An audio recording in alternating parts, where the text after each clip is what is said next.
Na reta final da série de entrevistas Câmara em Foco, recebemos hoje Gladstone Gabriel da Silva. Filho de Moacir Evangelista da Silva e Maria Gomes de Oliveira, Gladstone Gabriel nasceu em Patos de Minas em abril de 1981. É casado com a Camila e pai da Cecília. Formado em enfermagem com anos de atuação na área da saúde, tanto no programa Saúde da Família quanto em diversas frentes educacionais e assistenciais, Gladstone decidiu ampliar sua atuação ao ingressar na política. Eleito pela primeira vez em 2020 pelo Podemos, com 963 votos, o político ganhou destaque por sua atuação como presidente da Câmara Municipal de Patos de Minas. Agora reeleito pelo Partido Liberal PL com 1.300 votos, nessa entrevista exploraremos a sua trajetória pessoal e profissional. Gladstone, bom dia, seja bem-vindo ao estúdio Edilson Guimarães mais uma vez. Obrigada por aceitar o nosso convite. Bom dia, Sabrina. Bom dia a todos que nos ouvem pela Jovem Pan.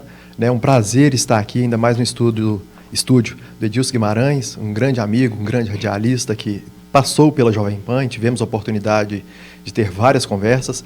Quero cumprimentar também de forma muito especial, Sabrina, minha filha Cecília, minha esposa Camila, que está nos acompanhando nesta entrevista. Excelente. Gladstone, o senhor nasceu em Patos de Minas, mas teve uma vivência também no meio rural.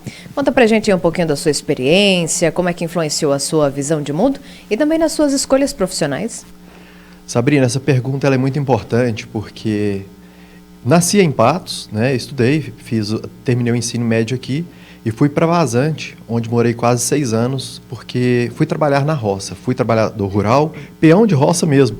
Trabalhei com tratamento de gado, com silagem, carvoaria, lavouras, e isso me formou como homem. E muitas pessoas perguntam, né, realmente a vida no campo ela é muito difícil, ela é muito trabalhosa, mas ela é muito importante, ela molda muito os homens.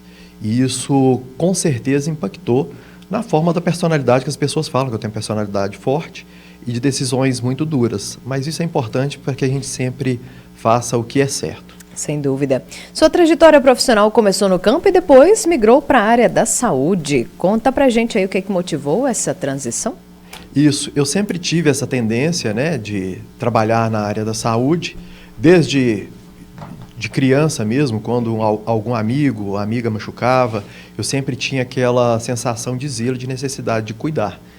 E isso eu tive a oportunidade de, quando abriu a primeira turma de enfermagem aqui em Patos, eu ingressei no curso de enfermagem, né, e concluí em 2006, e desde então eu pude trabalhar pela saúde de Patos de Minas. Primeiro eu fui professor em curso técnico, também fui supervisor de estágio na FPM aqui de Patos de Minas.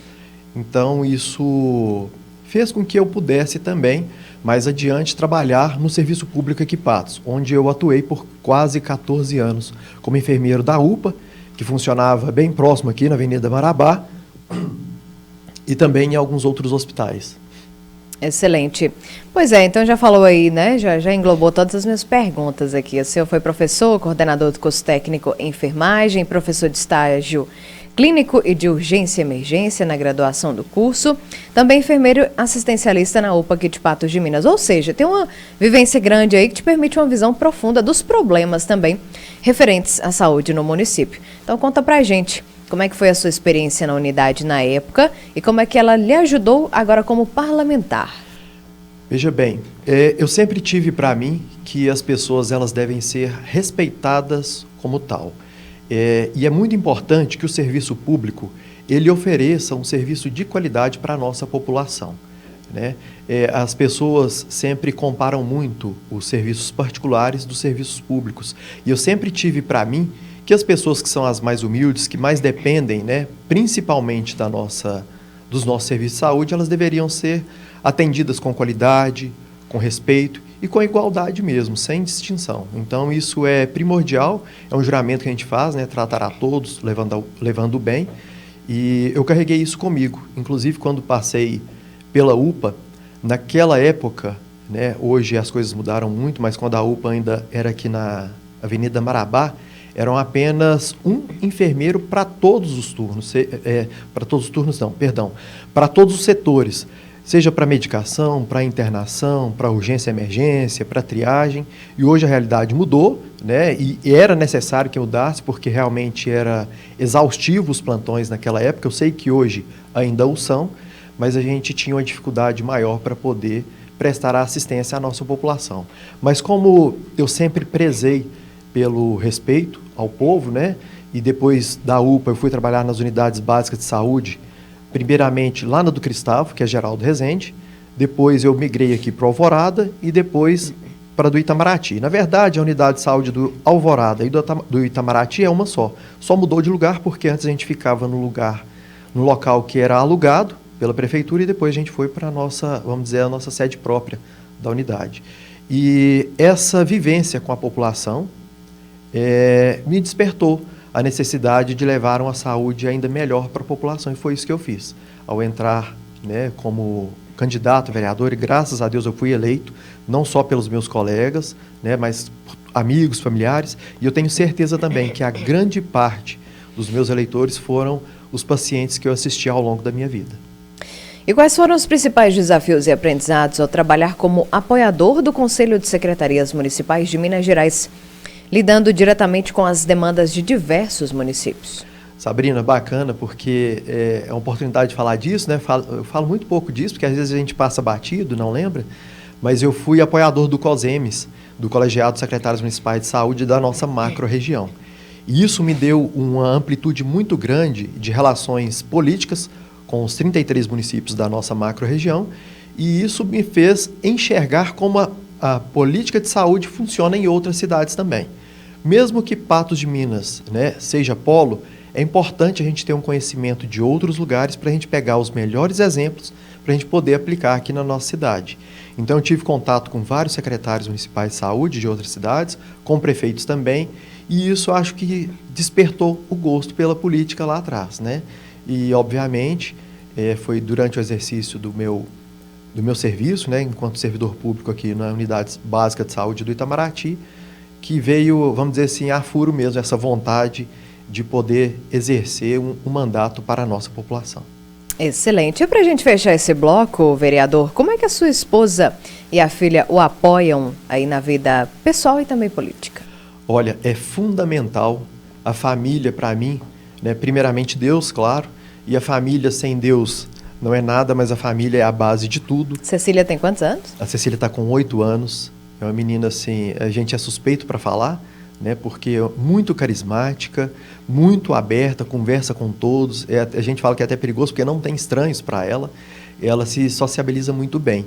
E a vivência na política foi interessante porque ela gosta, sabe? Ela vive de perto, ela gosta de participar, sempre acompanha as entrevistas, sempre assiste reuniões da Câmara, sempre está presente também. E de igual forma minha esposa, né? Que é o pilar da nossa família, sempre me acompanha, sempre me apoia nas minhas decisões. Por mais difíceis que sejam, ela sabe que são todas para o bem. Gladstone, da sua primeira eleição em 2020, o senhor aumentou consideravelmente o número de votos agora em 2024. Ao que o senhor atribui o crescimento aí do seu eleitorado? Acredito que o trabalho sério que a gente realizou lá na Câmara, apesar de tantos percalços encontrados, né, principalmente durante o exercício do mandato da presidência, as pessoas viram verdade, viram transparência, honestidade em tudo que fizemos. Então, dessa forma, eu acredito que isso é o que refletiu esse aumento considerável nos votos. E já no seu primeiro mandato, o senhor conseguiu ser eleito presidente da Câmara Municipal. Como é que foi aí essa articulação e o que o senhor tirou dessa experiência?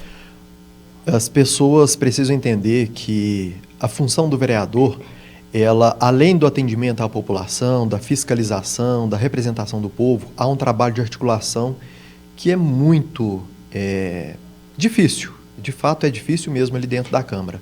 Até porque são 17 vereadores. Cada vereador, né, a gente diz que cada cabeça é uma sentença. Então, cada vereador pensa de uma forma. E você conseguir conciliar, né, e apresentar as suas ideias aos colegas e fazer com que eles acreditem naquilo e te apoiem, isso é o que fez com que eu pudesse ter sido eleito presidente já no meu primeiro mandato.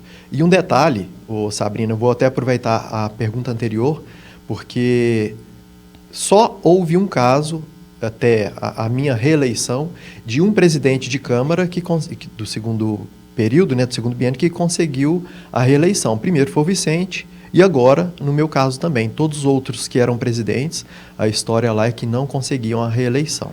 Então a gente vê que realmente a presidência ela impacta positivamente ou negativamente no caso de uma reeleição. No meu caso foi positivo, as pessoas viram que a gente buscou trabalhar da melhor forma possível. Como presidente, o senhor talvez tenha enfrentado uma das câmaras mais divididas da história da política patense. O senhor acredita que isso tenha dificultado o seu trabalho como presidente? Olha, sim, porque essa divisão, Sabrina, ela é uma divisão de vaidosismo, né? Muitos, alguns, né? Não eram muitos porque a maioria nós tínhamos, mas alguns vereadores, a gente até entende que eles sabiam o que podia ser feito e o que não podia ser feito.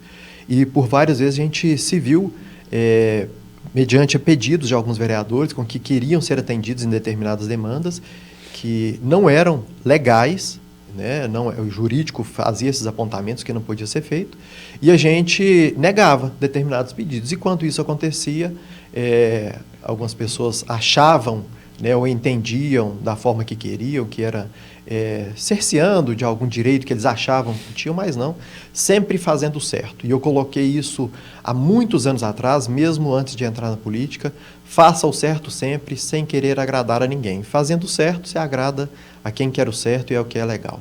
E como é que o senhor reagiu às polêmicas que envolveram o seu nome e também alguns de seus colegas durante seu mandato como presidente na Casa Legislativa? Inicialmente a gente fica não é raiva a palavra certa, mas a gente fica insatisfeito com muitas questões que levantam, inverdades que tentam plantar ou tentam distorcer os fatos, mas com o tempo a gente vai amadurecendo, a casca vai engrossando, a gente vai vendo que apenas é uma forma que as pessoas buscam de tentar nos atacar, e quando a gente para de dar atenção a esses ataques e continua trilhando o nosso caminho, esse é o melhor destino. Então, acho que eu superei bem e hoje eu estou uma outra pessoa, diferente de quando entrei na Câmara nesse sentido. Eu, de fato, não importo muito com o que as pessoas falem, se não vai ao encontro daquilo que eu acredito. Então, eu estou mais forte do que antes, isso eu tenho certeza. O senhor é irmão da vice-prefeita reeleita Sandra Gomes. Conta pra gente um pouquinho como é o relacionamento de vocês. Se falam muito de política aí nos encontros da família? Com certeza. Ou se nem fala nada quando tá junto? Não, fala sim. Tem a Sandra, né, minha irmã, que é a vice-prefeita. Tem o Tiago também, que é o caçula da família. A gente brinca, né, o protegido da mamãe. Mas a gente tem uma relação muito harmoniosa, graças a Deus. A minha família é uma família abençoada por Deus. Somos católicos. A gente tem Deus no nosso coração e isso reforça muito as nossas relações familiares. Sempre que dá, estamos juntos, quase que todos os finais de semana a gente está junto, durante a semana a gente sempre encontra e com certeza a política faz parte das nossas conversas também. E não só com a Sandra, né? O Tiago, apesar de ele não estar em exercício de nenhum mandato, é uma pessoa muito politizada e que vem acompanhando de perto o nosso trabalho e sempre está atento ao que a população tem falado também. Então ele tem uma contribuição fantástica para o nosso exercício. O senhor migrou para o PL, como é que foi essa mudança? Eu recebi o convite do deputado federal Zé Vitor, né, que foi o deputado majoritário aqui na nossa região. Ele fez o convite para que eu pudesse assumir a presidência do PL. De fato, no início tive uma certa resistência, mas a resistência é porque eu entendia que realmente ia me consumir bastante, porque o último ano, né, o ano que se passou, em 2024, nós tivemos a eleição, era um período de campanha, eu estava ainda como presidente da Câmara Municipal, que tem várias demandas internas, a população nem imagina, porque é um setor administrativo muito grande, com várias demandas, e ainda assumir a presidência de um partido, né? Mas eu medi muito a água com o fubá, eu vi que isso poderia ser valoroso para todos nós, então acolhi o convite e, de igual forma, fiz o convite para a Sandra também, para que ela pudesse agregar. E ela vindo para o PL, eu entendia que isso podia agregar também na eleição do nosso prefeito Falcão. E eu enxergo que isso realmente foi muito valoroso para ele. O senhor agora já tem novos colegas de Câmara Municipal. Qual a sua expectativa para esse novo grupo de vereadores? Olha, a expectativa é que tenhamos um mandato de muita conversa, né? É natural que divergências existam e isso tem que existir, né? Acho que as pessoas podem crescer através das divergências também. E a partir do momento que alguns outros pontos possam ser apresentados para nós, porque eu não sou uma pessoa enviesada. Tem os pontos que eu acredito, mas se uma pessoa conseguir me convencer de que o ponto que ela enxerga é melhor que o meu, com certeza terá o meu apoio.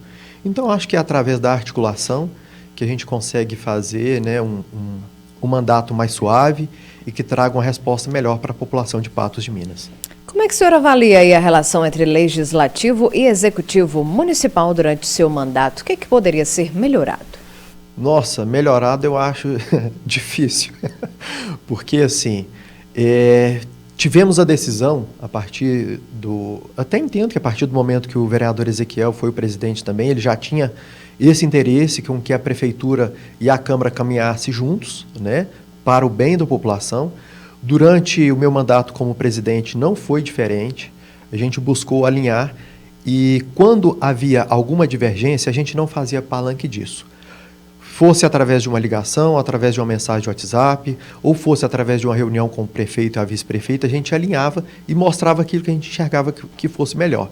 Então, muitas coisas para a nossa cidade foram decididas antes de que se tornassem públicas mesmo. Então, essa vivência, essa proximidade com o executivo é importante.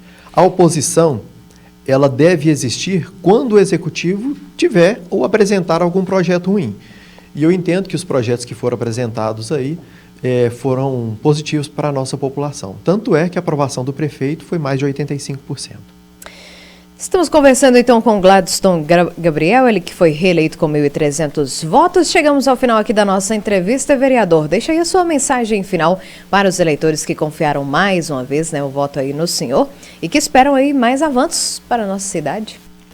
Bem, de uma forma muito direta, aos meus eleitores, eu quero dizer que os votos, cada voto será muito bem honrado. Vocês serão orgulhosos dos votos que destinaram a mim. E de igual forma, aqueles que não foram os meus eleitores, aqueles que não votaram em mim, podem ter a certeza que além de ser vereador dos meus eleitores, eu sou vereador também por Patos de Minas. E é para Patos de Minas que eu trabalho, para que a nossa cidade tenha cada dia mais destaque, não só na nossa região, mas a nível nacional também. E Patos de Minas está caminhando muito para isso e tem resgatado o seu valor como cidade polo, não só na saúde, mas em vários setores aqui de desenvolvimento da nossa região. Gladstone, muito obrigada mais uma vez. Que 2025 seja de excelentes trabalhos aí para o senhor. Amém. E que todos que estão nos ouvindo também, que Deus os abençoe, que tenhamos um excelente 2025 de muita prosperidade, paz e saúde para todos nós e nossos familiares.